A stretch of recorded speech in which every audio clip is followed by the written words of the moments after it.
দিচ্ছে।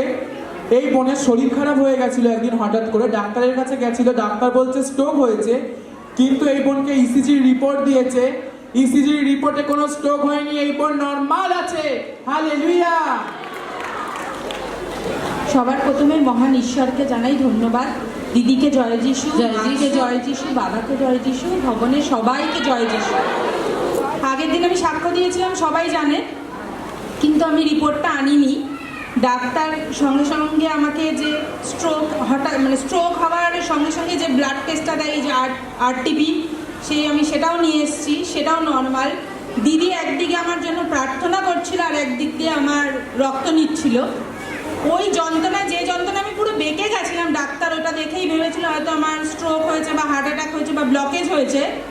কিন্তু দিদি প্রার্থনা করাতে আর মা প্রার্থনা করাতে শুধু বলেছে নাভিতে তেল জল দিতে আর অ্যামিন বলে রিসিভ করতে। রিসিভ করার সাথে সাথে আমার